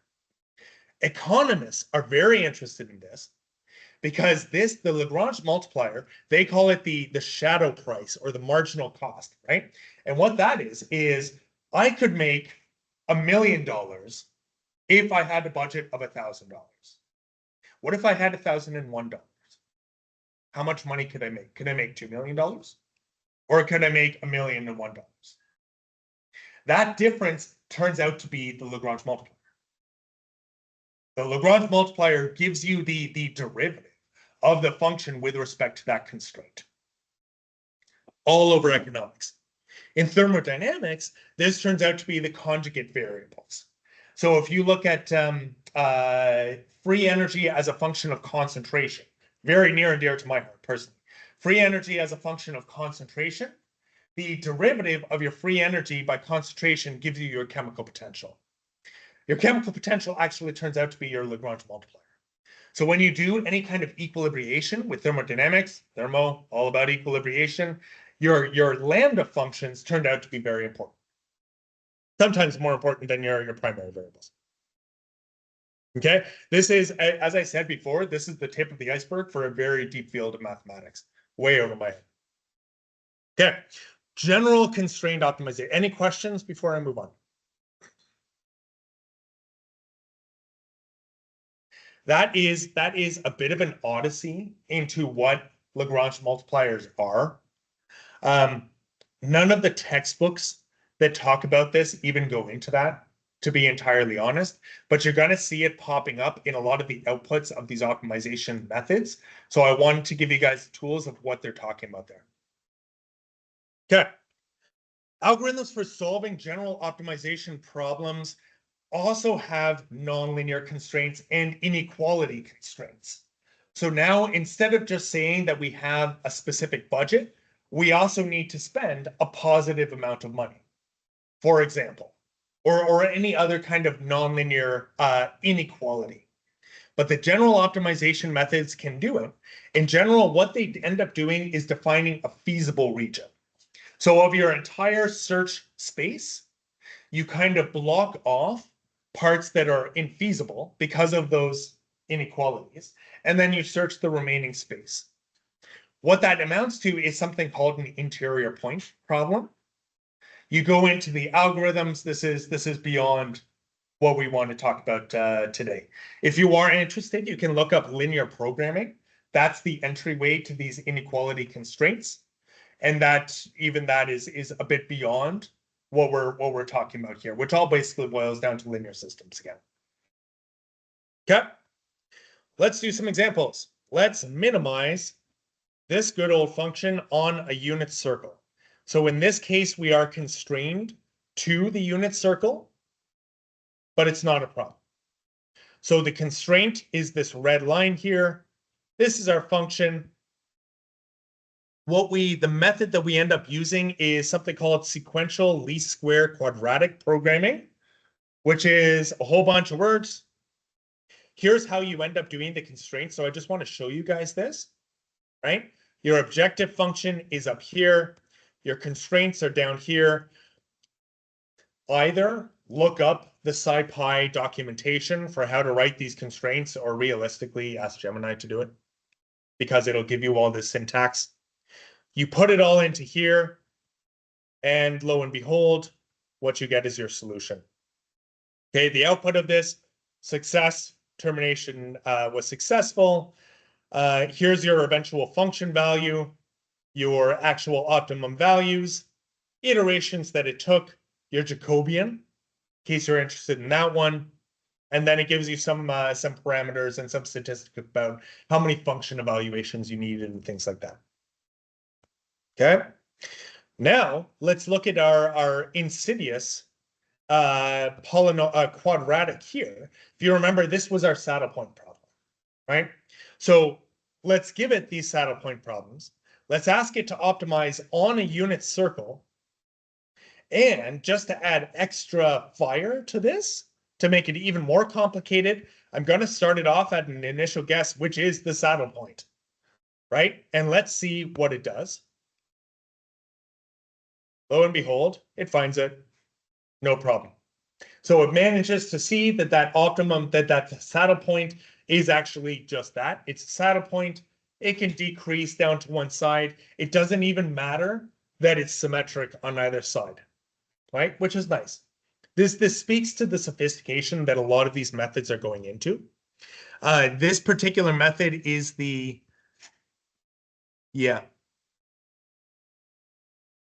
that doesn't look like the truss constraint region, but it's an interior point method. Again, now because our method changed, we end up getting more outputs here. One of the important outputs that I want to draw your attention to is V. V is, for some reason, what they call the Lagrange multipliers. So if you do need to find your Lagrange multipliers in the future, you have to use certain methods, and then it'll give you what they are. Okay, you can find different, here's your Lagrangian gradient. It'll tell you about the gradient of the nonlinear constraints, et cetera, yeah. Okay, this is actually a truss constrained region, truss region method, search method that it's doing, but it still finds the Lagrange multipliers. Okay, let's look at an even more complicated one. In this case, this is we are minimizing this function on the unit disk.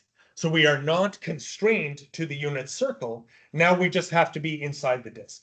So this is an example of an inequality constraint. Okay, here's our objective. No big deal there. Now our constraint ends up being that it has to be, so here's the formatting for this. We've got the optimization, we're telling it that it's a nonlinear constraint. Here's our function for it, and we're giving it the lower bound and the upper bound. That's the function that that psi pi is expecting. Lower bound happens to be negative infinity. So what this means is that this function, which is the position on the disk, on the radius, has to be less than 0. Hence, on the disk, again, we use truss constraint, and what we get is this result. Now what ends up happening is the solver will tell you whether or not an inequality constraint is active. And what that means to be active is that it's literally bounding it. So in this particular case, the optimum is inside that inequality constraint. But you can imagine there are a lot of cases where that optimum value is right up against that inequality constraint. The way that it tells you that is that its Lagrange multiplier is effectively 0. And something e minus 9 is effectively 0. So that's how that works. Okay, any questions on these? I know that's a lot of information. As I said, I'm trying to get you guys to the point where you're going to be able to use the industrial strength tools and at least have some inkling of being able to read the documentation for what it's actually giving you. That's the whole point with going through these Lagrange multipliers, but also giving you guys the tools to be able to know what an inequality constraint is.